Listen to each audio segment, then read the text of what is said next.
হকের পক্ষে কাজ করব। পৃথিবীর প্রথম থেকে নিয়ে এই পর্যন্ত চলাচরিত যত নবী রাসূল পৃথিবীতে আসছেন, প্রত্যেকের জামানায় দুইটা সম্প্রদায়, একটা হক আর একটা বাতিল। এটা চলেই আসছে, এটা আজকাল নতুন কোনো শব্দ নয়। সর্ব জায়গার মধ্যে হক আর বাতিল আছে। বিশেষ করে ইসলামী সমমনা যে সমস্ত এলাকা, দেশ, তাদের মধ্যে যারা হককে প্রতিষ্ঠিত করতে চায়, আরেকটা পক্ষ তারা তাদেরকে হক মনে করে তারা তাদের সেটাকে প্রতিষ্ঠিত করতে চায়। উভয়ই তাদেরকে হক মনে করে। বাস্তবতায় হক কারা, এটা কেউ ইচ্ছা করে নিজের দাবি করলে হবে না। দাবির সাথে শরীয়ত সম্মত দলিল লাগবে। দলিল ছাড়া কেউ যদি নিজের জমিনকে দাবি করে যেটা আমার জমিন, সেই জমিন টিকবে না।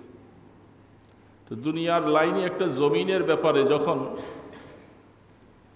দলিল ছাড়া, খতিয়ান ছাড়া, দাগ নম্বর ছাড়া টিকে না, তাহলে ইসলামের মধ্যেও কেউ নিজকে হক বললেই সেটা হক হবে না যদি তাদের কাছে দলিল, খতিয়ান সব কিছু যদি না থাকে। সেই দলিল বানানোওয়ালা দুনিয়ার কোনো মানুষ বানালো কিনা সেটা দেখতে হবে। জায়গা জমিনের ব্যাপারে তো এটা দুনিয়ার মানুষ বানিয়েছে। নকশা, দাগ, খতিয়ান এগুলো তো মানুষের রচিত, কি বলেন, মানুষের বানানো না। কিন্তু দ্বীনের লাইনে কোনটা হক আর কোনটা না হক, এ ব্যাপারে কোনো মানুষের বানানো মতবাদকে দিয়ে হক সাব্যস্ত করলে তা চলবে না।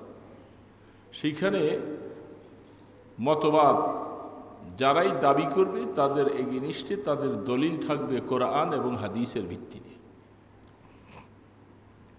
আমাদের নবী মুহাম্মদুর রাসূলুল্লাহ সাল্লাল্লাহু আলাইহি সাল্লাম, তিনি যখন তার আবির্ভাব যখন ঘটেছিল, ঘটার আগের থেকেই অনেক কিছু অলৌকিক ঘটনাবলী আল্লাহ পাক জমিনে মানুষের সামনে প্রতিষ্ঠিত করে দেখিয়েছেন। এটা তিনি যে হক হিসাবে একটা দাওয়াত নিয়ে আসছেন, তার বহিঃপ্রকাশ করবার জন্য আল্লাহ পাক অনেক কিছু অলৌকিক ঘটনাবলী দেখাইছেন। যাদের সামনে সেই ঘটনাবলীগুলি ঘটেছে, তারা সকলে ওই সময় তাকে সত্যবাদী, আলামিন বলে সকলেই অবহিত করেছে এবং তাদের মাঝে তিনি অত্যন্ত একজন বিশেষ ব্যক্তিত্ব হিসাবে তাকে উপাধি দেওয়া হয়েছে। যতদিন তিনি সেই মক্কার জমিনে দাওয়াত দেন নাই, ইসলামের কথা বলেন নাই, কলেমার কথা বলেন নাই, ততদিন কেউ তার শত্রু নাই, কেউ তার দুশমন নাই। কি বলে, ঠিক না বেঠিক? তার মাধ্যমে অনেক ফয়সালা করাইবার জন্য তারা ইচ্ছা প্রকাশ করত। পরস্পরে ঝগড়া বিবাদ লাগলে সেখানে সমাধান দেওয়ার জন্য তাকেই মনোনীত করত। কিন্তু এই যে মানুষটা সকলের কাছে এত সমাদৃত, এত প্রিয়, যার সম্পর্কে অনেক অলৌকিক ঘটনাবলী যারা স্বচক্ষে দেখেছে, অনেক অনেক ঘটনা হাদিসে বরে প্রমাণ হয়েছে, ইতিহাসের মধ্যে, তাওয়ারিখের মধ্যে বহু ঘটনা আসছে। তার পৃথিবীতে জন্মকে কেন্দ্র করে সেই অলৌকিক ঘটনাবলী সাক্ষ্য বহন করে যে তিনি একজন আল্লাহর পক্ষ থেকে একজন প্রেরিত দূত এবং তিনি নবী হিসাবে পৃথিবীতে আগমন ঘটাবেন। কোনো সন্দেহ নাই, তার আপনজন, চাচা, দাদা, আশপাশে যারা ছিল সকলেই এতে একমত, কারো কোনো রকমের দ্বিধা নেই। তার সাথে আত্মীয়তা করার জন্য সকলের এক পায়ে উঠেছিলেন। তো যেই না মাত্র এই মহান ব্যক্তিত্ব আল্লাহ পাকের তরফ থেকেই প্রথম ওহী পাইলেন, ওহী যখন চলে আসলো আর তিনি আইসা যখন দাওয়াত দিলেন এক আল্লাহর দাওয়াত, ইয়া আইয়ুহান নাস কুলু লা ইলাহা ইল্লাল্লাহ তুফলিহুন, এই তার বিরোধিতা শুরু হলো সেদিন থেকে। যারা তাকে এতদিন হক মনে করেছে তারা এখন তাকে নাহক মনে করতেছে। তার ব্যাপারে যত ষড়যন্ত্র দরকার, যেগুলি আপনারা বিভিন্ন সময় শুনেছেন, ষড়যন্ত্রের কোনো দিক বাদ ছিল না তাকে প্রতিহত করার জন্য, এই হকটাকে মিটিয়ে দেওয়ার জন্য। সর্বশেষ তাকে দুনিয়ার থেকে মেরে ফেলার ষড়যন্ত্র হয়েছিল, হয় নাই? এরা কারা? যারা তাকে আলামিন বলে খ্যাতি দিয়েছিল, সত্যবাদী হিসাবে যাকে সম্বোধন করেছেন, যিনি কোনোদিন মিথ্যা বলেন না তারাই বলছে। আর সেই সমস্ত লোকগুলি এখন তার সাথে বিরোধিতা শুরু করলো। এটা বুঝার বিষয়।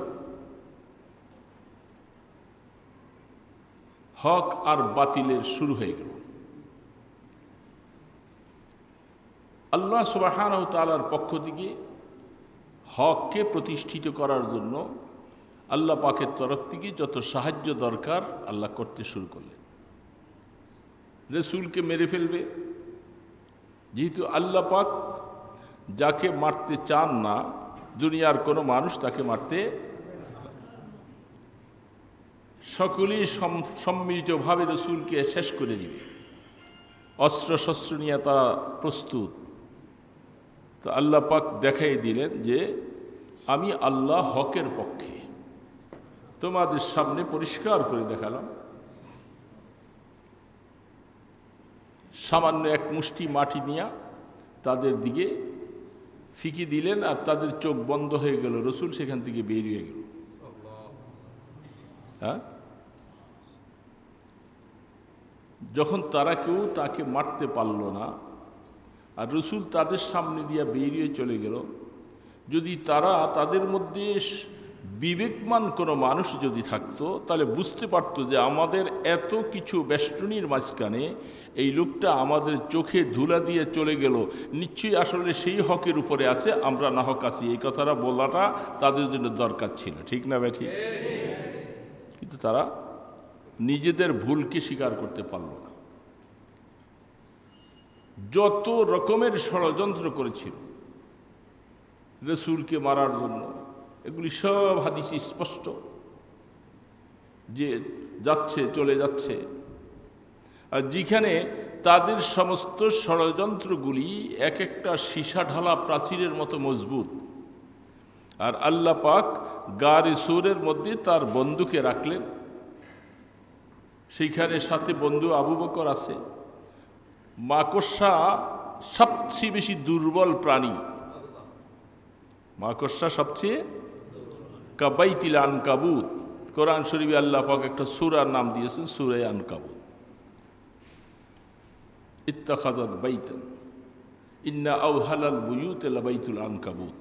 আল্লাহ পাক বলছেন পৃথিবীতে যত ঘর আছে সবচেয়ে দুর্বল ঘর হলো মাকড়সার ঘর।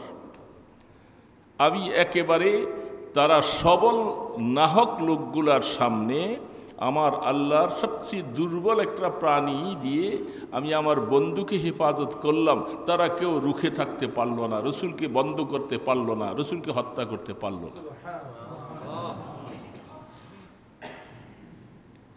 তাদের বোঝা উচিত ছিল। এটা কেমন আশ্চর্য যে গুহার মাঝখানে, গুহার মধ্যখানে এই মাকড়সা জাল বুনে দিল, আর সেইটার কারণে আমাদের নজরটা সেই দিকে গেল না। তাহলে আমাদের এই চেষ্টাগুলি আসলে সব ব্যাহত যাচ্ছে। আসলে আমরা হকে নাই, হকে তো আছেন একমাত্র মুহাম্মদ সাল্লাল্লাহু আলাইহি সাল্লাম। এই কথাটা তাদের বলা দরকার ছিল,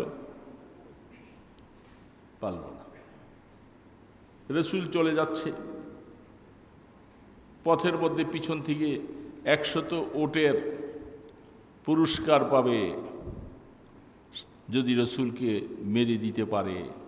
চলছে রসুলে পাক সাল্লাল্লাহু আলাইহি ওয়াসাল্লামের পিছন পর্যন্ত প্রায় কাছাকাছি জায়গার মধ্যে চলে গেছে। আমি কিছু ভূমিকা বলতেছি, অসুবিধা হয় না তো? সেইখানে আল্লাহ রসুলকে মারবে, হত্যা করবে। মাত্র তারা মানুষ তিনজন, আবু বকর সিদ্দিক, আল্লাহ রসুল আর একজন রাস্তা দেখানেওয়ালা। তাদেরকে আবু বকর সিদ্দিক রাদিয়াল্লাহু তাআলা আনহু বলতেছিলেন, ইয়া রাসূলুল্লাহ, সে তো চলে আসছে আমাদের কাছাকাছি। রসুল পিছনের দিকে শুধুমাত্র তাকালেন, সাথে সাথে তার ঘোড়া সহ মাটির নিচে ডেবে গেল। সে বুঝতে পারছে এটা কেমন একটা ব্যাপার হলো। হাত তুলে বলছে, আমাকে ক্ষমা করে দেন, আমি আর আপনাকে তালাশ করতে আসব না। রসুল দোয়া করলেন, সাথে সাথে তার মাটিতে ঘোড়া ছেড়ে দিল। আবার সামনের দিকে উঠেই হঠাৎ করে বললেন, আসলে এটা কোনো কিছু জাদু কি না? আবারও সেই দিকে চলছে। আল্লাহ রসুল দেখলেন যে এ তো ভুল স্বীকার করলেও আসলে তার ভিতরটা খারাপ। বুঝতে হবে প্রত্যেকটা কথার পিছনে কিন্তু এক একটা যুক্তি আছে। ভুল স্বীকার করলেও ভিতর খারাপ। সাময়িক সামাজিক চাপে কিছু সময় হয়তো ভুল স্বীকার করে, কিন্তু এখান থেকে সুযোগ পাইয়েই সে আবার পরবর্তীতে তার সেই দুশ্চরিত্রের কল্পনাগুলি আবার নিয়ে আসে। এরকম মানুষ আমাদের সমাজে বহু আছে, আছে না নাই? দেখেন না, অনেক সময় মামলা মোকদ্দমা, মানুষ হত্যার আসামি জেলখানার ভিতরে থাকে, সেখান থেকে কোনোভাবে বাইরে আইসেই আবার মানুষকে হত্যা করে, আবার সেই অপকর্মের মধ্যে লিপ্ত হয়ে যায়। তার মানে কি সে ভালো হয়ে গেছে? না। জেলের দ্বারা মানুষকে ভালো করা যায় না। ভালো করতে হলে একমাত্র আল্লাহ পাকের তরফ থেকে ওহির এলেম লাগবে, এটা ছাড়া কোনোদিন কাউকে ভালো করা যাবে না। সে আবারও পিছনে চলছে। আবার রসুল ইশারা করলেন, তার ঘোড়াটার পা মাটির নিচে ডেবে গেল, আবার আটকা পড়ল। এইবার আইসা দুইবার ধাক্কা খাওয়ার পরে তাতে বোঝা যায় ব্যাকলরা ঘুষারা বাসা। সবাই কি শুধু ইশারা দিলে কাজ হয় না, ব্যাকলকে অনেক সময় দিয়ে একটা ঘুষাও দিতে হয়, দিলে তখন সে সোজা হয়, সতর্কতা ফিরে আসে। দুইবার ধাক্কা খাওয়ার পরে এইবার বলছে যে না, আমি যদি এবার আবার ফিরে যাই তাহলে আমার অবস্থা এবার খারাপ হবে। এবার পুরাপুরি ইয়াকিন করলো যে আমি আপনাকে ধরতেও আসবো না, এই পথে কেউ আসলে তাদেরকে ফিরিয়ে দিব যে মোহাম্মদ এই পথে যায় নাই। রসুল পাক সাল্লাল্লাহু আলাইহি সাল্লাম ওই সময় তার জন্য দোয়া করেছিল, তুমি আজকে আমাকে হত্যা করতে আসছো, কিন্তু আমি দেখতেছি এমন একটা দিন আসবে যেই দিনে তুমি ইসলাম গ্রহণ করবে এবং তোমার মাথায় সেই মিশরের এবং রুমিদের সেই টুপি স্বর্ণের খচিত মুকুটটা তোমার মাথায় পরিয়ে দেওয়া হবে। রসুল তার জন্য দোয়া করে দিলেন। শেষ পর্যন্ত তাই ঘটল। তো আমি ঘটনা বলা মাকসাদ নয়। তাহলে বোঝা যাচ্ছে রসুলকে এত চেষ্টার পরেও যখন তারা মারতে পারল না, তাহলে তাদের সবার বোঝা উচিত ছিল যে এই লোকটাই আসলে হকের উপরে আছে, আমরা না হকের উপরে আছি, ঠিক না? কিন্তু আল্লাহ পাক যখন কাউরে হেদায়েত দেন, সে সহজে এটা বুঝতে পারে। যখন আল্লাহ পাকের তরফ থেকে হেদায়েত না পায়, তখন শুধু কেবল পেশপুস করতে থাকে, হক বুঝতে পারে না। আল্লাহর হাবিবের পুরা জীবনীটা তালাশ করলে দেখা যায় একদল হক আর একদল না হক। আবু জাহাল বদরের যুদ্ধে যাওয়ার আগে বাইতুল্লাহ ঘর ধরে লাত, উজ্জা, মানাত, ইয়াগুস এগুলার কসম খাইয়া বলতেছে যে আল্লাহকে বলে যে হকের উপরে আছে তাকে তুমি বিজয়ী দাও, আর যারা না হকের উপরে আছে তাদেরকে শেষ করে দাও।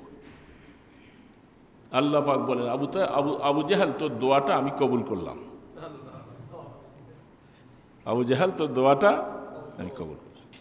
হকের উপরে যারা আছে তাদেরকে তুমি বিজয়ী দাও, আর যারা না হকে আছে তাদেরকে খতম করে দাও। আল্লাহ বলেন এটি কবুল হয়ে গেল তোমার দোয়া।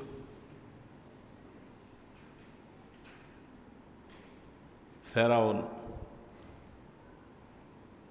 যখন ছোট বয়সে, তারপরে আস্তে আস্তে করে সে রাজত্ব হলো। কোনো একদিন জিবরিল আলাইহিস সালাতু ওয়াস সালাম তার সামনে একজন মানুষের সুরত ধরে দেয়া বলতেছে, আপনি তো বড় খোদা। বলে হ্যাঁ। ফেরাউন কি সবচেয়ে বড় খোদা? সে এইদিকে নিজকে খোদাই দাবিও করে, আবার সে মূর্তি পূজাও করে। অনেকের প্রশ্ন করলো, তো আপনি তো বড় খোদা, আপনি আবার এই মূর্তি পূজা করেন কেন? বোঝা গেল যে আপনার ডাল মে কুছ কাল হয়। আপনি ওই দিক থেকে মূর্তিদেরকে স্বাবলম্বী বলতেছেন, আবার নিজেকে বড় খোদা মনে করতেছেন। ঠিক আছে, আচ্ছা, আপনার রাজত্বের ভিতরে আপনি তো বড় খোদা, এই খোদার রাজত্বের ভিতরে যদি কেউ রাজাকে না মানে, খোদাকে না মানে, আল্লাহকে যদি না মানে, তার বিচারটা আপনার রাজত্বে কি হওয়া দরকার? জিবরিল আলাইহিস সালাতু ওয়াস সালাম একজন সাধারণ মানুষে ভেসে আইসা তার কাছে প্রস্তাবনা পেশ করল। ফেরাউন বলতেছে, যদি সে তার খোদাকে না মানে, খোদার রাজত্বের মধ্যে থাইকা যদি সে খোদাকে না মানে, তার বিচার হলো তাকে নীল নদীতে ডুবাইয়া মারা দরকার।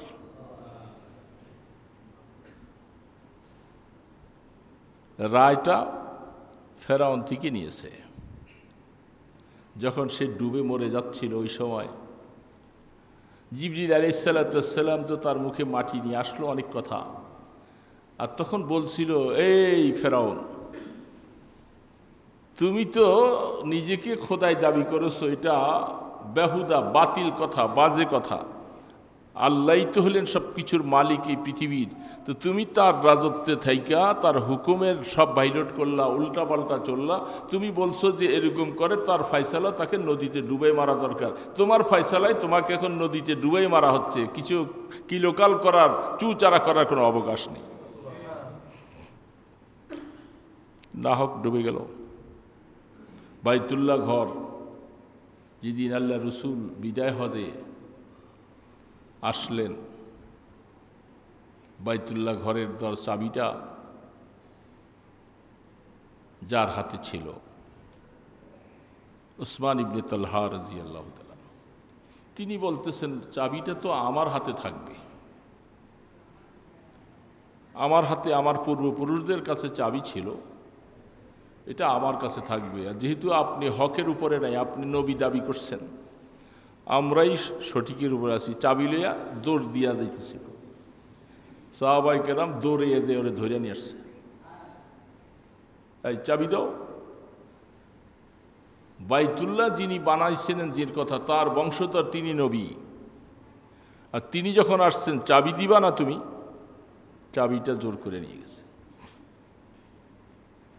অন্যদেরকে চাবি দেওয়ার কথা হযরত আলী রাদিয়াল্লাহু তাআলা চাইছেন, ওমরে ফারুক চাইছেন যে যতদিন বেঁচে থাকি মানুষের খেদমত করব, চাবিটা আমার কাছে থাকে। আল্লাহ সুবহানাহু ওয়া তাআলা বলে যে না, চাবি যার হাতে ছিল সে চাবি পাওয়ার উপযুক্ত, চাবিটা তাকে দিয়ে দেন। আল্লাহ পাকের সিদ্ধান্ত হইল যে আপনি চাবিটা তার হাতে দিয়ে দেন। চাবিটা যখন তার হাতে দেওয়া হচ্ছে, সে বুঝতেছিল, যখন হেদায়েত যখন আসবে কারো কাছে, সে বুঝতেছিল আসলে আমি তো মনে করছি আমার হাতে আর জীবনে চাবি আসবে না। কিন্তু রসুল তাকে ডাক দিয়ে চাবিটা তার হাতে দিয়ে দিলেন এবং দোয়া করে দিলেন, যাও, আমি দোয়া করলাম কিয়ামত পর্যন্ত তোমার বংশধরের হাতে এই বাইতুল্লাহর চাবি থাকবে। এই কিছুদিন আগে বাইতুল্লাহর সে খাদেম একজন মারা গেল, সব ওই বংশের, পেপারে দেখেছিলাম। পরবর্তীতে তাদের সিস্টেম চলতেছে।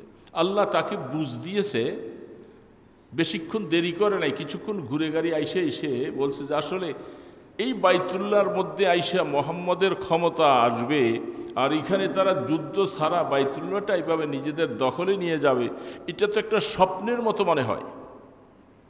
যেমনটা স্বপ্ন আমাদের দেশে দেখাই দিছে, হ্যাঁ, স্বপ্নের মতো না?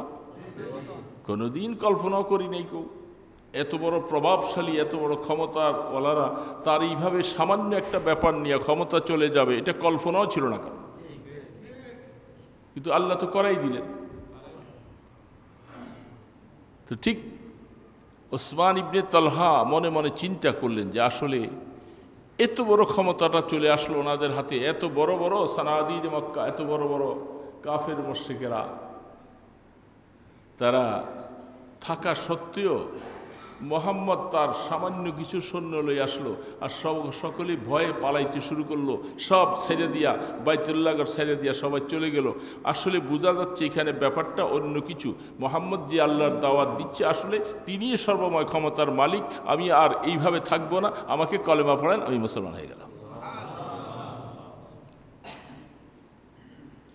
তাহলে হক যে বুঝতে পারে এটা আল্লাহর তরফ থেকে বড় বড় নেয়ামত, আর যে বুঝতে পারে না এটা বোঝা গেল যে আল্লাহর তরফ থেকে তার উপর রহমত নেই। তাহলে বোঝা গেছে তখন আল্লাহ রসুল বাইতুল্লাহ ঘরে, যেটা আপনারা শুনেছেন অনেক, এত বড় বড় মজবুত সেই সমস্ত মূর্তিগুলি পাথর দিয়ে বানাইছে। এগুলি ভাঙ্গা কত কঠিন। আমাদের দেশে দেখলেন না কিছু কিছু ভাঙাচুরা হয়েছে, ফেসবুকে দেখেন নাই? কত কষ্ট এগুলি ভাঙতে, কত কষ্ট। যমুনা ব্রিজের দুই পারে অনেক বছর আগে পেপারে দেখেছিলাম, সেখানে বঙ্গবন্ধুর দুইটা ছবি বানাবে, এতে বাজেট করা হয়েছে 200 কোটি টাকা। এটা পেপারে দেখেছি, পেপার কাটিংটা আমি রাখছিলাম অনেকদিন, এখন নাই।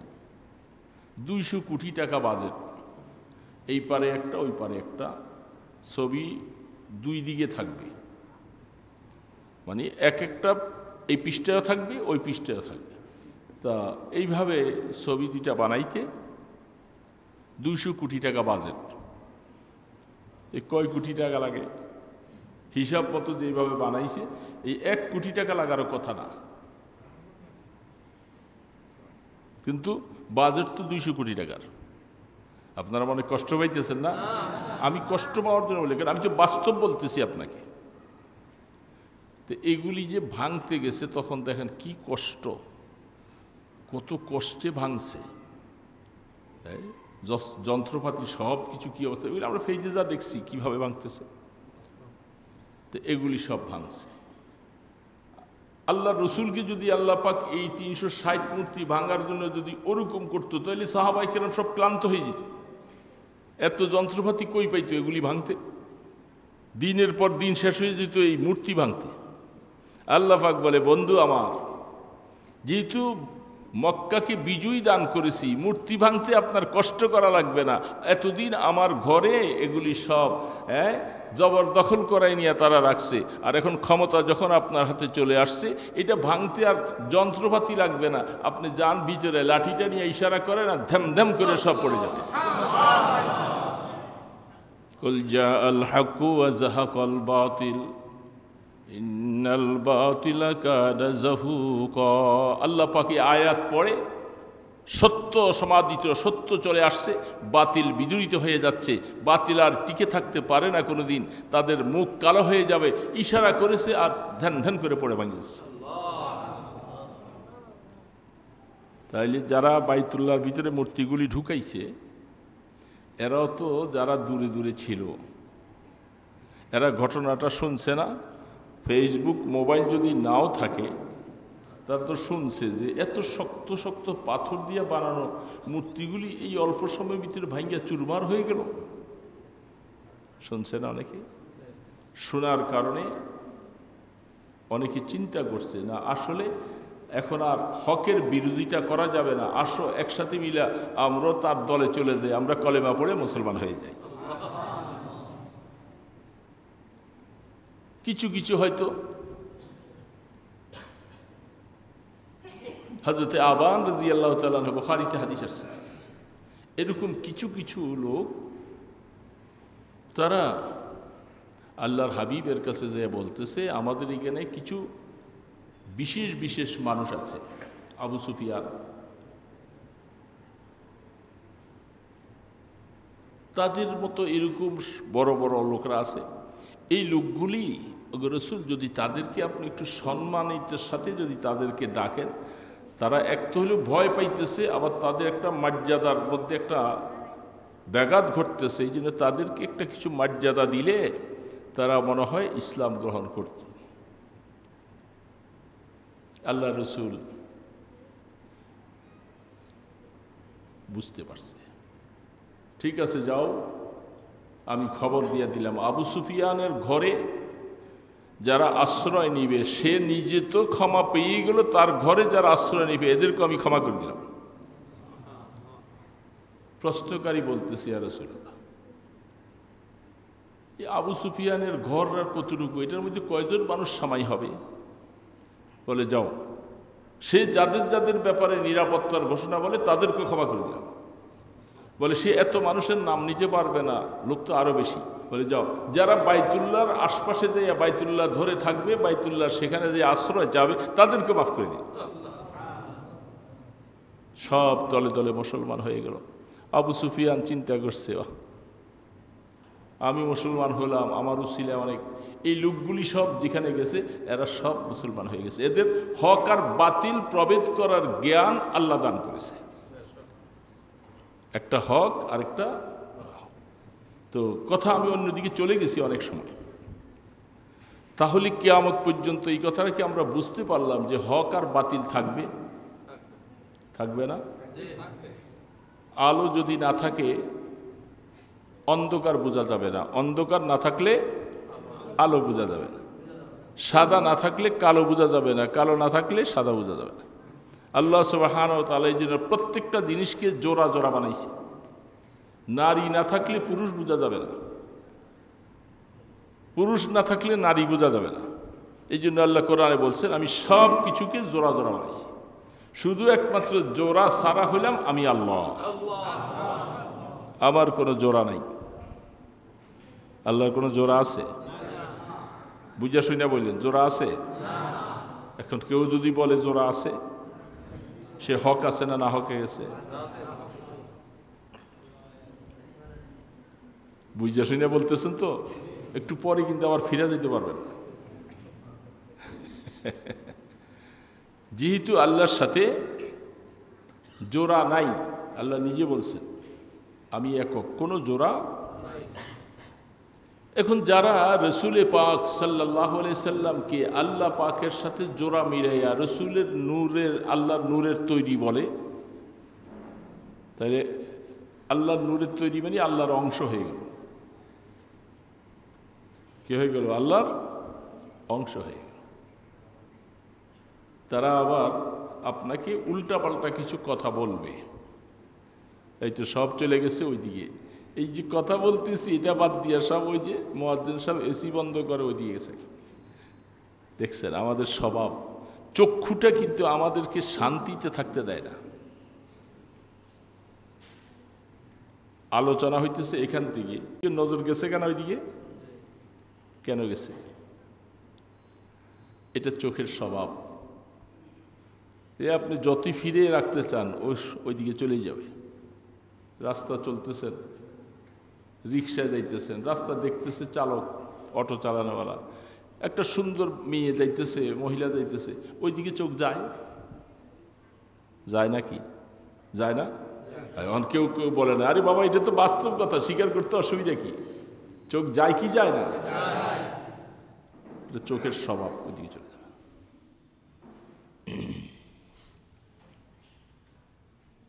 তাহলে তারা বলতেছে আপনারা, আমরা যদি রসুলকে আল্লাহর জাতি নূরের সৃষ্টি যদি বলি, তা আপনারা বলেন যে আল্লাহর তো কিছু অংশ তোমরা নিয়ে গেলা। বলে না, আপনাদের দেশে কত চেরাগের থেকে এক চেরাগের থেকে আরেক চেরাগে আগুন নেয়, এক চেরাগের থেকে আরেক চেরাগে আগুন নেয়, ওই চেরাগের আগুন তো কমে না। একটা খোরা যুক্তি। বুঝছেন কথাটা? চেরাগ একটার মধ্যে আগুন জ্বালায়, এটার থেকে পাশে আরেকটা, এটা আরেকটা নীল, এই চেরাগের আগুন কমছে। কি সুন্দর যুক্তি দিয়ে দিলে আপনারা বলবেন তো ঠিকই তো। আল্লাহ পাকের নূরের থেকে আল্লাহ তার নবীকে বানাইলেন, আল্লাহ নূর কমবে কেন? চেরাগের সাথে তো উপমা দিয়েছেন, তুলনা দিয়েছেন, এটা কি ঠিক হয়েছে? বলেন না তুলনাটা। তাহলে আল্লাহ পাক কি এমন একটা জাত, সেই জাতকে একটা চেরাগের সাথে তুলনা দিতে যে পারে, সে তার মতো ইমান হারা মানুষ আর পৃথিবীতে থাকতে পারে না। আল্লাহর সাথে তুলনা দিতে একটা চেরাগের সাথে তুলনা দিলেন, তো আপনি আল্লাহ পাকের জাতের মধ্যে ঘাটতি করে দিলেন। আপনি চেরাগের সাথে তুলনা দিয়ে রসুল কি বুঝাইতেছেন? এই সমস্ত খোরা যুক্তি, লাইসা কামিসলিহি শাই। আল্লাহ পাক বলছেন আমার কোনো দৃষ্টান্ত নাই, লা মিসলা লাহু ওয়ালা মাসিলা লাহু, আমার কোনো দৃষ্টান্ত নাই, আমার কোনো সমতুল্য নাই, আমার কোনো সমকক্ষ নাই। আর সেখানে রসুল পাক সাল্লাল্লাহু আলাইহি সাল্লামকে আল্লাহর জাতি নূর বলে তারা বিভিন্ন জায়গায় স্লোগান দিয়া এই কথা বলে, আইরে স্লোগানের চোটে মাইক ফাটাই ফেলে। আপনাদের এদিকে মাইক না ফাটাইলে আমাদের নারায়ণগঞ্জ শহরে মাইক ফাটায়। হায় হায়, এতক্ষণ পর্যন্ত চিৎকারের আওয়াজে মাইক ফেটে যেত, আমরা আশপাশে শুনি মাঝে মাঝে। আপনারা বলেন তো এটা কি ঠিক বললো? এই কথাটা কি ঠিক হলো না ব্যাঠিক হয়েছে? বল। এখন যদি চুপ থাকেন তাহলে আপনার গুনাহ হবে, ঈমান থাকবে না। কারণ আমি আপনাকে একটা কঠিন প্রশ্ন করছি, এই প্রশ্নের মধ্যে আপনি চুপ থাকতে পারবেন, হয়তো এইদিক বলবেন অথবা ওইদিক বলবেন। যারা আল্লাহ রসুলকে আল্লাহ জাতি নূরের সৃষ্টি বলছে, যারা এরা ঠিক বলছে না ব্যাঠিক বলছে? বল। আপনার মুখ জবান এখন খুলতে হবে, সব সময় চুপ থাকা যায় না। কিছু কিছু প্রশ্নের জবাবে আপনাকে হা না একটা বলতে হবে। আপনি এই দিকে আসেন নতুবা ওই দিকে যান। যদি এই কথা আপনি বিশ্বাস করেন, আপনারও ঈমান শেষ হয়ে যাবে। সাথে সাথে বসে থাকবেন এইখানে মুসলমান হিসাবে, আল্লাহ পাকের এলেমে আপনার নামটা কেটে দেওয়া হবে। কারণ আল্লাহ পাক শিরিক পছন্দ করে না। তার জাতের সাথে আপনি রসুলকে শিরিক বানাই দিলেন। মাথায় কাল খেলতেছে, এটা কি বললাম? হ্যাঁ, অনেকে চিন্তা করতেছে, যোগ বিয়োগ দিয়া মিলাইতে পারতেছে না।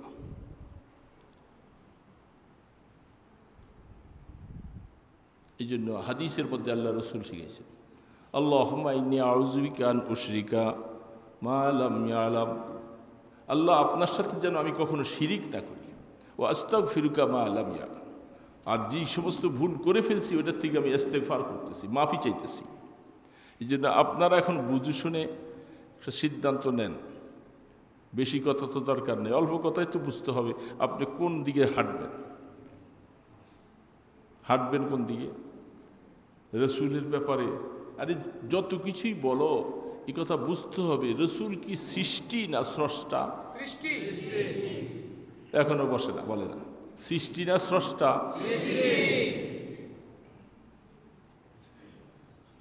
যদি স্রষ্টা না হয়, সৃষ্টি হয়, তাহলে রসুলকে কেউ না কেউ বানাইছেন। বানাইছেন না? কে বানাইছেন? বলেন, কে বানাইছেন? আল্লাহ রসুল অহুদের যুদ্ধে, বুখারীতে রওয়ায়াত আছে, একটা আঙ্গুলের মধ্যে চোট খাইয়া রক্ত বাইরেছে।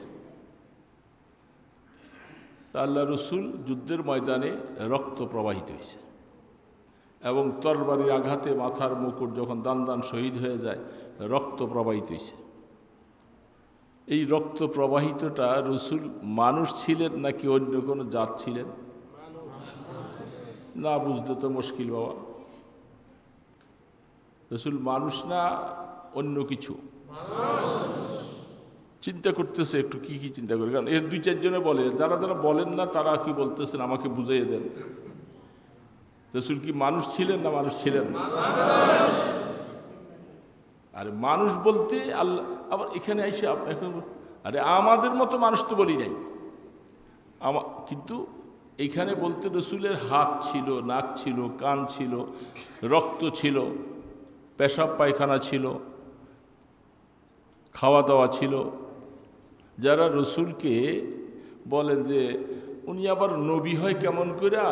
উনি বিবাহ শাদী করছে, খানাও খায়, আবার বাজারও যায়। এটা কাফেররা বলতো। উনি তো নবী হইতে পারে না। তাহলে আপনারা বলেন, রসুল কি মানুষের অংশ নাকি তিনি ফেরেশতার অংশ? ফেরেশতা বানাই দিলে সম্মান বাড়াইলেন না কমাইলেন? ফেরেশতা বানাইলে বাড়লো না কমলো? শুধু সামান্য একটু কমছে? অনেক কমছে। ফেরেশতার সমস্ত ফেরেশতাদেরকে এক পাল্লায় ওজন করলে আপনার আমার রসুলের একটা আঙ্গুল এক পাল্লায় করলে সমান হবে না। সমস্ত ফেরেশতারা একদিকে, সবচেয়ে দামি ফেরেশতা যে 4 জন, তাদের মধ্যে থেকে জিবরিল আলাইহিস সালাম, আল্লাহ রসুল এরকম সমস্ত ফেরেশতাদের থেকে বেশি সম্মানিত। কিন্তু তারপরেও তাকে আল্লাহ পাক মানবীয় গুণাবলী দিয়েছেন। এখানে অনেক একটা ভেজাল আছে। এটা বললে তো আপনারা অনেকে দুর্বল হয়ে যাবেন। আরে রসুলকে মানুষ বলতেছে? আরে কোরআনের মধ্যে আল্লাহ পাক বিভিন্ন জায়গায় বলছেন, রসুলকে বলছেন কুল ইন্নামা আনা বাশারুম মিসলুকুম। হ্যাঁ, বশকম, আমার কাছে ওহী আসে, আমাকে আল্লাহ পাক অনেক কিছু এলেম দিয়েছে যা তোমরা কেউ জানো না। আমাকে আল্লাহ পাক মাকামে মাহমুদ দিয়েছে, আমার সাথে জিবরিল আলাইহিস সালাম কথাবার্তা বলে, তোমাদের সাথে কারো সাথে না। এগুলা কি বেশকম হওয়ার জন্য যথেষ্ট না? রসুল হায়াতুন নবী, আপনি আর আমি মরে গেলে মাটি হয়ে যাব। আল্লাহ রসুল সমস্ত নবীরা ইন্তেকাল করার পরে জমিনকে হারাম করে দিছে, ওনারা ওনার শরীর বক্ষণ করতে পারবে না। তো বেশকম হওয়ার জন্য এগুলি যথেষ্ট না।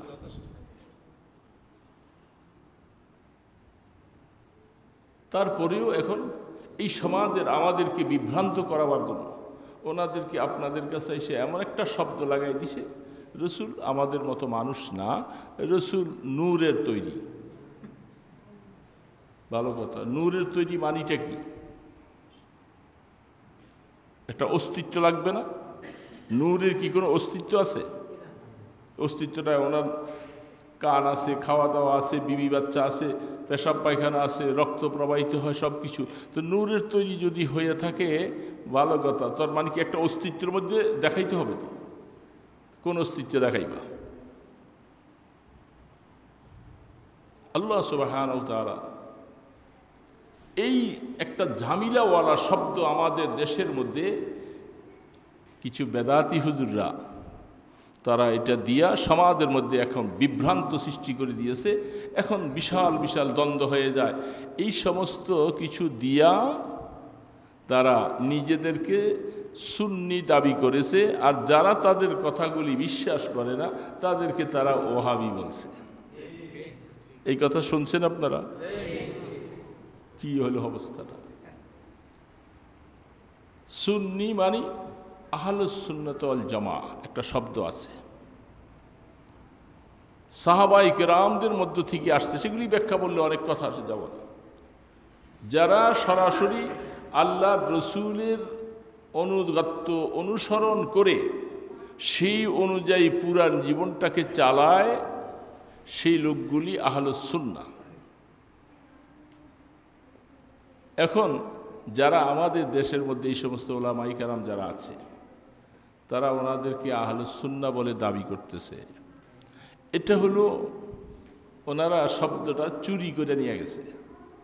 এই শব্দটা ছিল সবাই যারা রসুলের হাদিস অনুযায়ী তরিকা অনুযায়ী জীবনযাপন করবে তারাই আহলুস সুন্নাহ,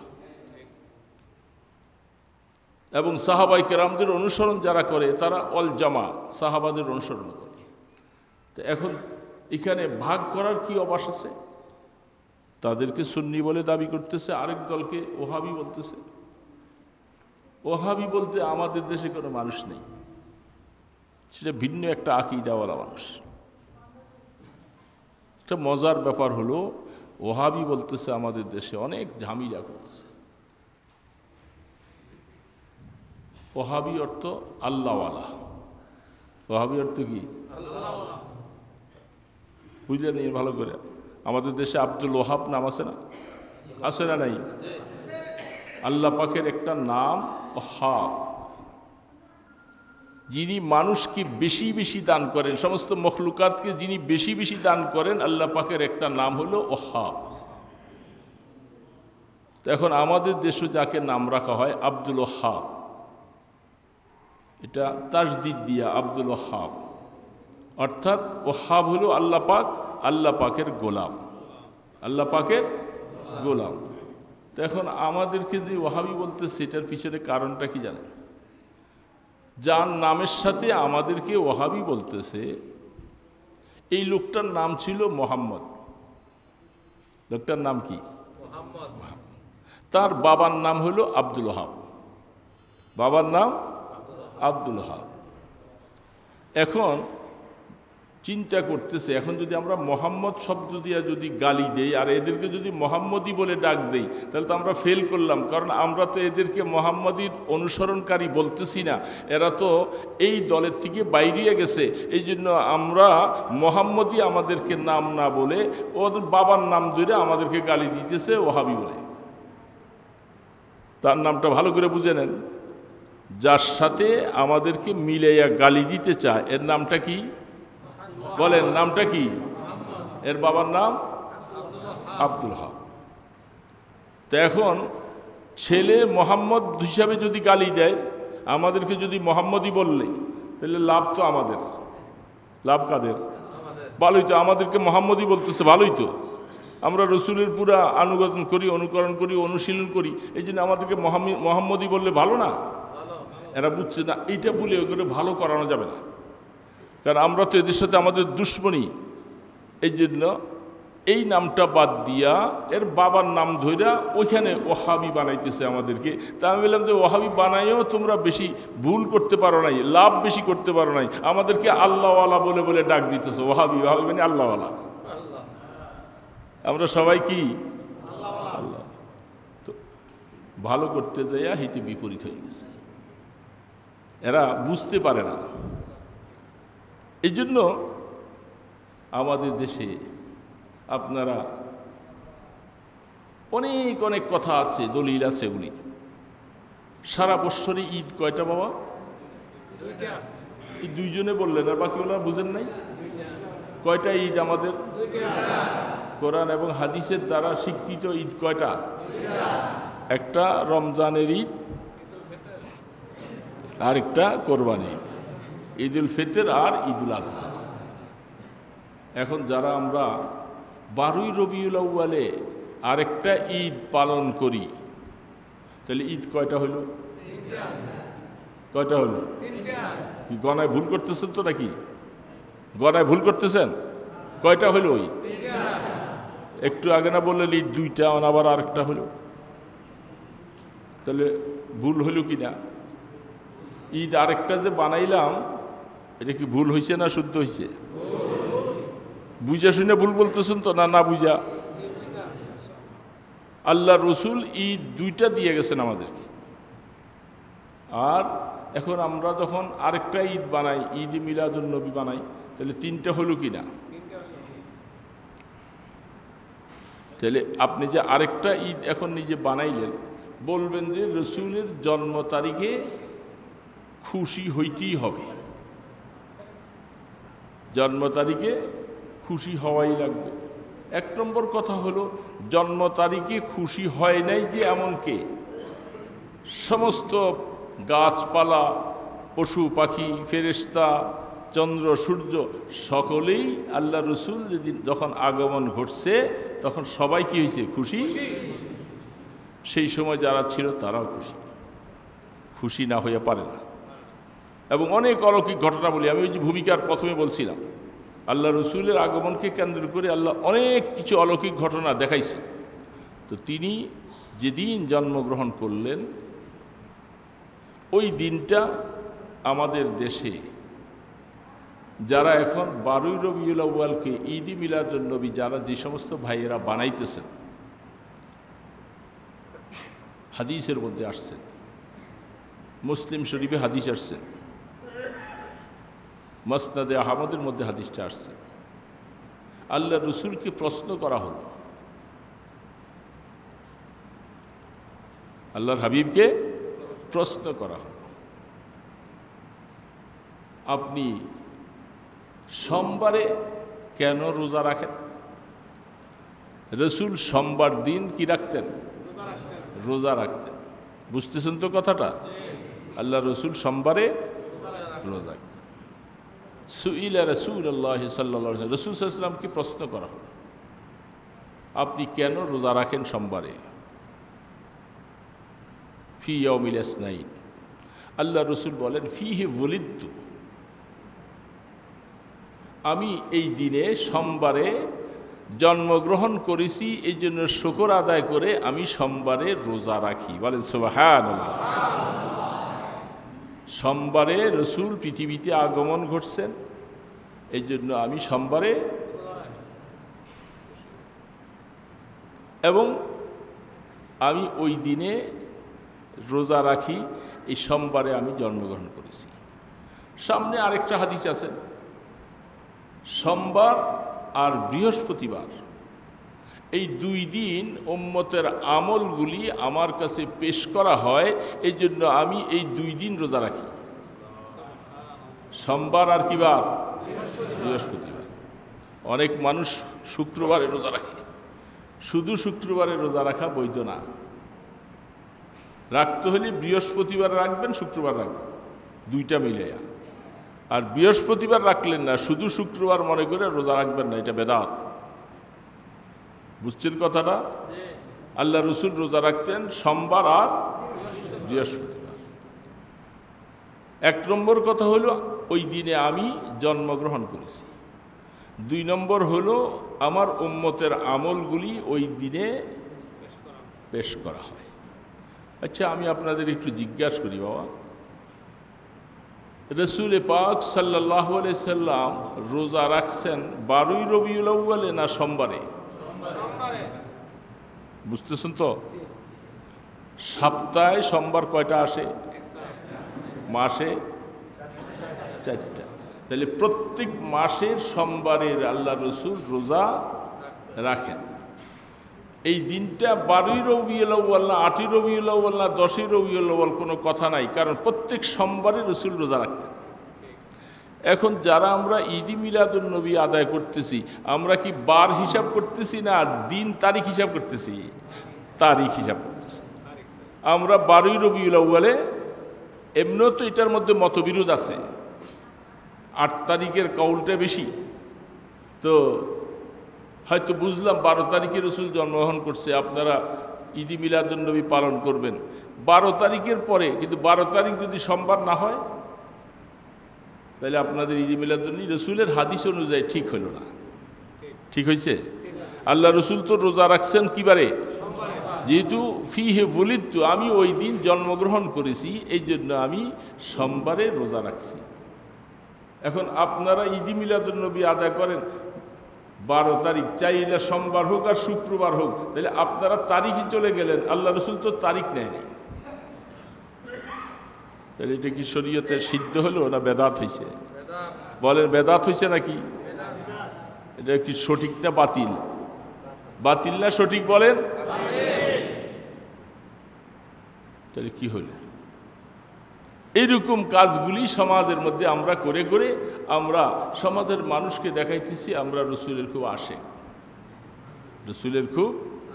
আর আমরা যারা এই দিনে এই মিছিল করি না, স্লোগান দেই না, আমরা আশেক না। কি বলেন? তারা আশেক। তা আশেক ওরা, তুমি কাজ করলে কি বেদাত করলা? তুমি উচিত ছিল প্রত্যেক সোমবারে রোজা রাখার জন্য মানুষকে অভ্যাস করাও, নফল রোজা প্রত্যেক সোমবারে রোজা রাখার অভ্যাস করো, তাহলে বুঝলাম যে তুমি রসুলে আশেক হইলা। কিন্তু রোজা রাখার বেলায় নাই। আরেকটা হলো ঈদের দিন রোজা রাখা জায়েজ না না জায়েজ? হ্যাঁ, ঈদের দিন যদি কেউ রোজা রাখে জায়েজ আছে নি? কোরবানি ঈদের পরে 3 দিন আর 2 ঈদের 2 দিন, এই বৎসরে 5 দিন রোজা রাখা। 5 দিন বৎসরে রোজা রাখা, ওইটাতে আমার কাছে খুব বুঝা শুনে।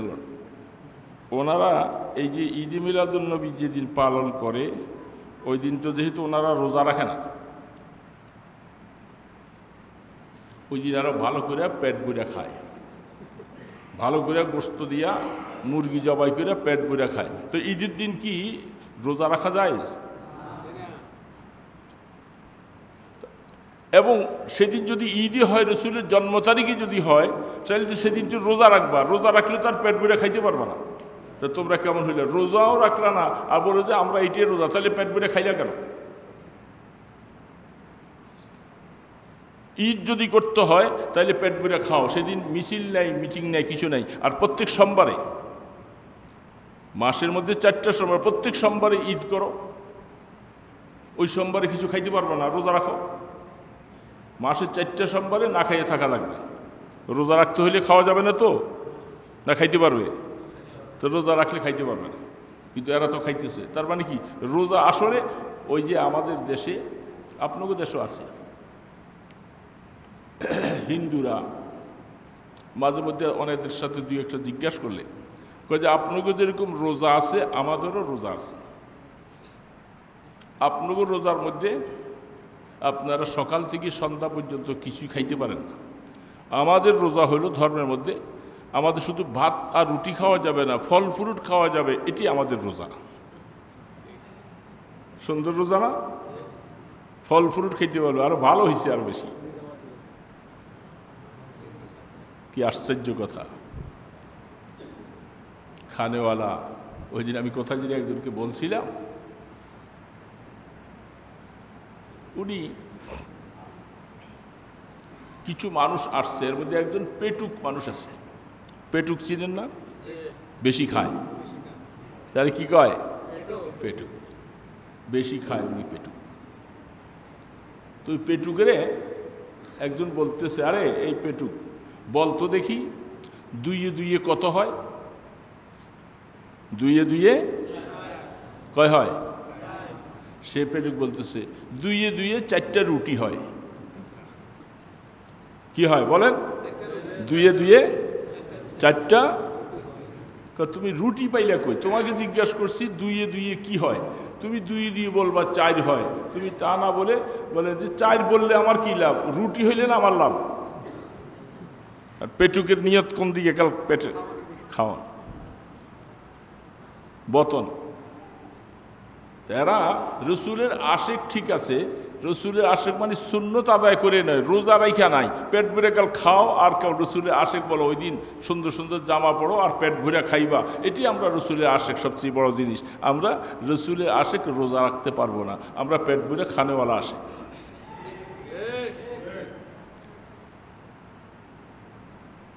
এই জন্য এই সমাজের মধ্যে দোস্ত এখন অনেক কিছু উল্টাপাল্টা কাজ শুরু হয়েছে। এই যে আপনাদের মসজিদটা যখন বানাইছেন, বানাবার সময় একজন ইঞ্জিনিয়ার ভালো মানুষ দিয়া মেহরাবটা কোন দিকে ফিরাইবেন, পশ্চিমটা ভালো করে খেয়াল করে মাইপা তারপরে পশ্চিম বানায়, ঠিক না? কারণ যত কিছুই করেন আপনি মসজিদকে শ্বেত পাথর দিয়া, মার্বেল পাথর দিয়া, অনেক দামি দামি কিছু দিয়া যদি যত কিছুই বানান, কিন্তু আপনি যদি বলেন যে আমি এটার মেহরাবটা আমরা উত্তর দিকে দিব, সারা দুনিয়ার মানুষ সব দিছে পশ্চিম দিকে, আমরা দিব উত্তর দিকে, যেহেতু এটা আমাদের বানানো জিনিস, এই মসজিদে কেউ নামাজ পড়তে কি আসবে? কারণটা কি? কি ভুল করলেন? আপনারা নিজের থেকে কেবলা উত্তর দিকে বানাইছেন, শরীয়তে কেবলা দিয়েছে পশ্চিম দিকে, আর আপনারা কেবলা বানাইছেন উত্তর দিকে। এই জন্য সমাজের মানুষ বলে এই মসজিদে নামাজ পড়া যাবে না। কি ঠিক না ভাই? ঠিক বলেন। ঠিক শরীয়তের কাজগুলি আল্লাহ এবং আল্লাহ রসুল থেকে যা নির্ধারণ করেছেন, এগুলি সব ওলামায়ে হক্কানি রব্বানিয়া তারা সব ভালো করে যাচাই বাছাই করে তারপরে সেগুলি সমাজে মানুষ কাছে বলতে চায়। এখন কোরআনেও নাই, হাদিসেও নাই, সাহাবাই কেরাম করে নাই, কেউ করে নাই, আপনি নিজের মন গড়া মতো করে বলতেছেন এইটাই হলো জান্নাতের রাস্তা। আমরা বলবো এটা শয়তানের রাস্তা, এটা জান্নাতের রাস্তা। মসজিদের মধ্যে যেরকম নামাজ ছেড়ে দিবে মানুষ কেবলা পাল্টাই, ঠিক এইভাবে সমাজের মধ্যে বেদাত চালু করে যারা নিজেদেরকে সওয়াবের মানুষ মনে করে, আল্লাহ পাক বলে এটা সহি রাস্তা না, এটা বাতিল রাস্তা। মুসলমান ভাইয়েরা বুঝতে হবে আমাদের, হক আর বাতিল যদি বুঝতে না পারি, বাতিল থাকবে, কি বলেন, থাকবে না? বাতিল না থাকলে হক বোঝা যাবে না।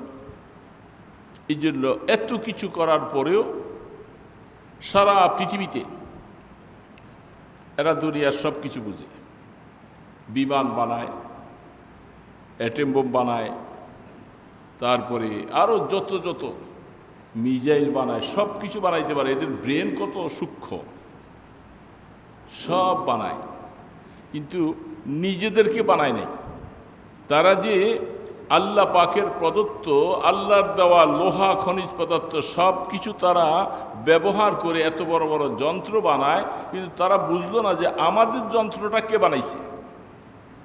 আমাদের ভিতরে একটা যন্ত্র আছে না? এই আমাদের রূহ নামী যন্ত্রটা কে দিছে। এই কথা যদি বুঝে আসতো তাহলে তারা সারা দেশের মানুষ ঈমানওয়ালা হয়ে যেত।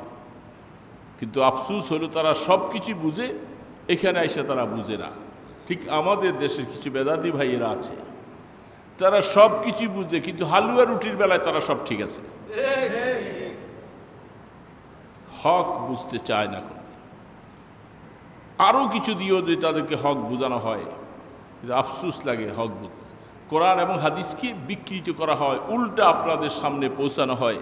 এই জন্য দোস্ত, কথা শেষ, হক আর বাতিল এটা দুনিয়াতে থাকবে, আপনাকে চিনতে হবে। হক রাস্তা চেনার জন্য ওলামায়ে হাক্কানি রব্বানি যারা আছে তাদের কাছে একটু জিজ্ঞাসা করবেন যে হুজুর, এটা কি শরীয়তে আছে? আমরা যে কাজটা করতেছি, বাপ মারা গেলে 4 দিনের দিন একটা খরচ আছে না নাই? আপনার দিকে আছে না নাই? বাপ মা বা কেউ মারা গেলে তার বাড়িতে 4 দিনের দিন একটা অনুষ্ঠান হয়, কি বলেন, ঠিক কি? ঠিক না ব্যাঠি? 40 দিনের দিন আর একটু বড় করে হয়। হ্যাঁ, প্রত্যেক বৎসর আবার ওই যেই তারিখে মারা গেল ওই তারিখে একটা মৃত্যুবার্ষিকী হয়, হয় না? না হয়? এরকম মৃত্যুবার্ষিকী সাহাবায়ে কেরামদের হয়েছে, আপনার বাবা দাদা পরদাদা কত মানুষ হয়েছে। এবং রসুলের জন্য যেরকম জন্ম তারিখ মৃত্যু তারিখও আছে, সাহাবায়ে কেরামদের আছে। তো সকলের জন্ম তারিখ আর মৃত্যু তারিখ যদি আপনি এইভাবে অনুষ্ঠান শুরু করেন, আপনার অন্য কাজ করার সময় পাবেন না। আপনার সারা বছর 365 দিন প্রত্যেক দিনে এক একটা অনুষ্ঠান আপনাকে করা লাগবে, শেষে ফকির হয়ে যাবেন।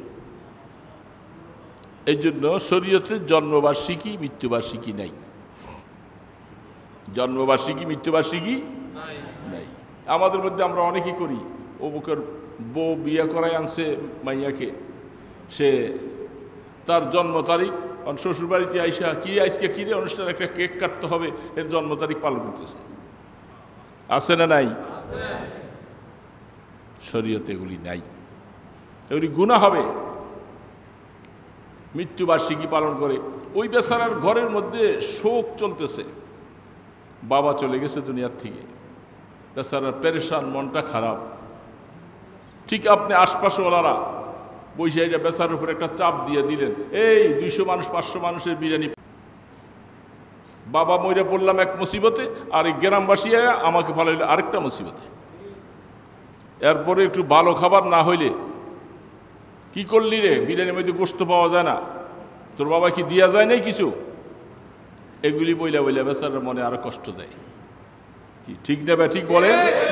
শরীয়তে এগুলি জায়েজ নাই।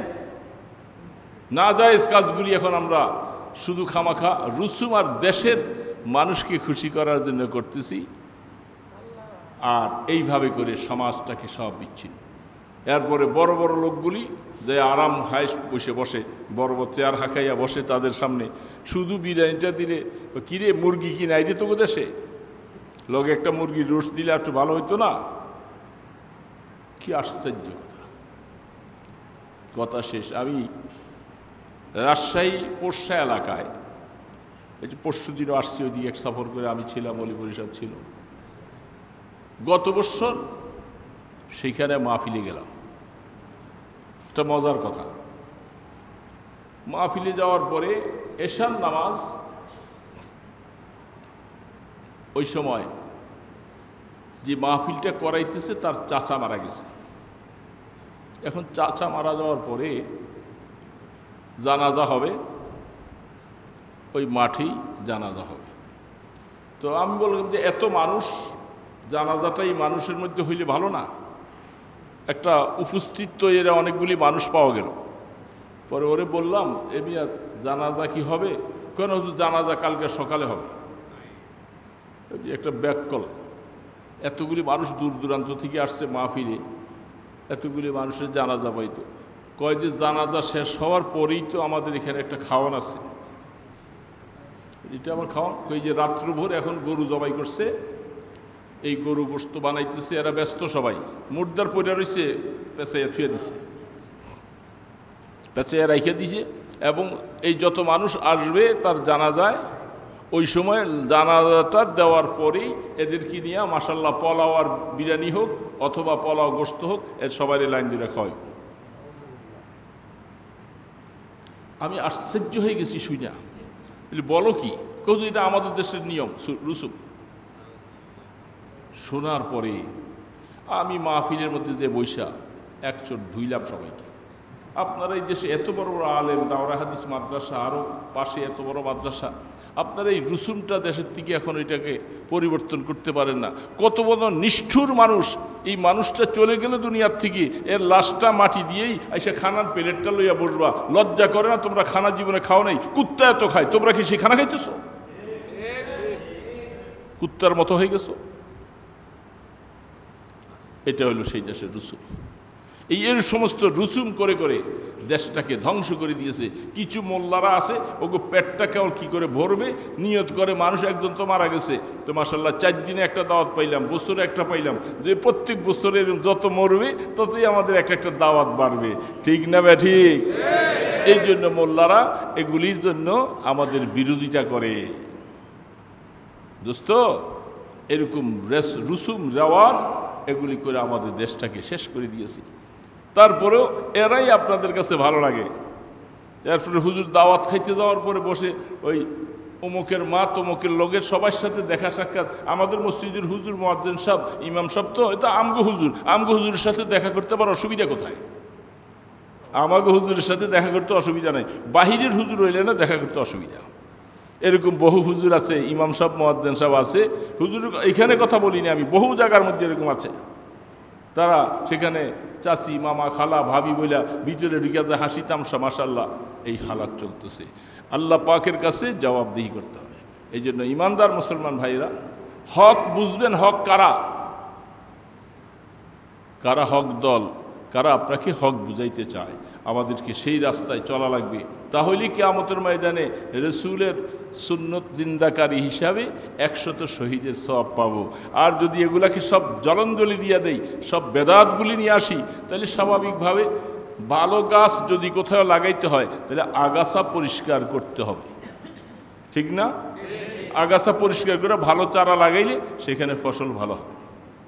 তো বেদাতের মতো আগাছাগুলি এগুলো যদি না সরাইয়া শুধু কেবল আপনি এখানে সুন্নত জিন্দা করতে চান, সুন্নত হবে না। এখানে বেদাত আইসা পুরা জায়গা নিয়ে বসবে, আমরা আল্লাহ রসুলের কাছে বেজ্জতি হয়ে যাব।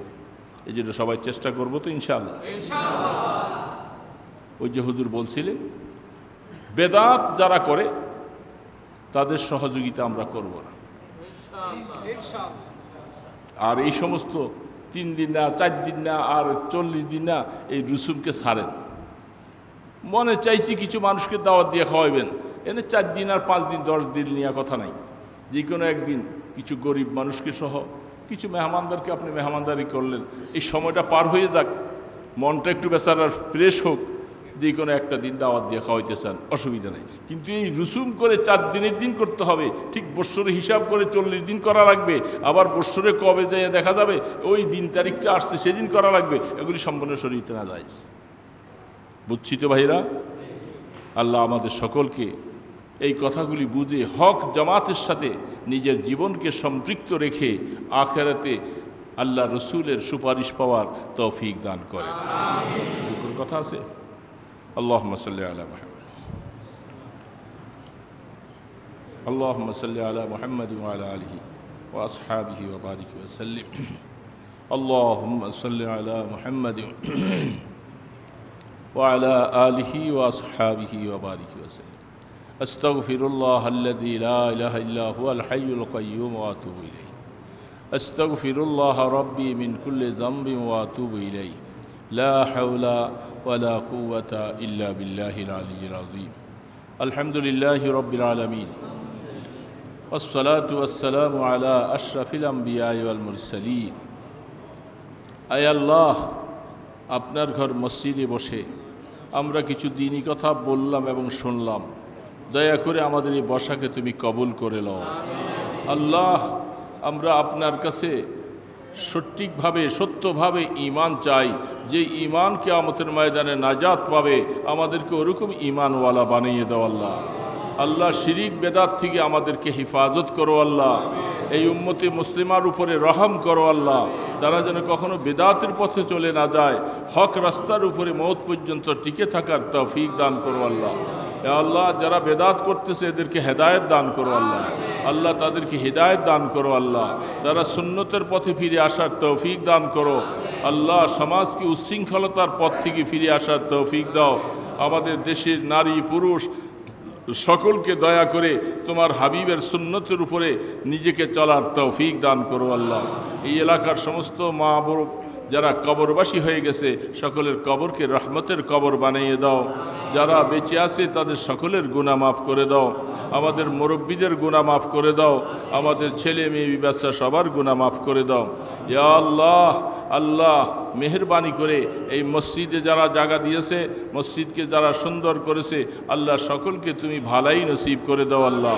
কিয়ামতের ময়দানে নাজাতের সামান করে দাও আল্লাহ। আল্লাহ, যে সমস্ত আইম্মায়ে কেরাম এই সমস্ত কাজগুলাকে আঞ্জাম দিতেছেন, আল্লাহ সকলের হায়াতের মধ্যে বরকত দান করো আল্লাহ। তাদেরকে মওত পর্যন্ত হকের সাথে টিকে থাকার তৌফিক দান করো। এ আল্লাহ, আপনার হাবিবের দরবারে লক্ষ কোটি দুরূদ ও সালামের হাদিয়া পৌঁছাইয়া দাও আল্লাহ। আপনার হাবিবের উসিলায় আমাদের দোয়াগুলি কবুল করো। সাল্লাল্লাহু তাআলা আলা খায়রি খালকিহি মুহাম্মাদিন ওয়া আলা আলিহি ওয়া আসহাবিহি আজমাইন বিরহমাতিকা ইয়া আরহামার রাহিম।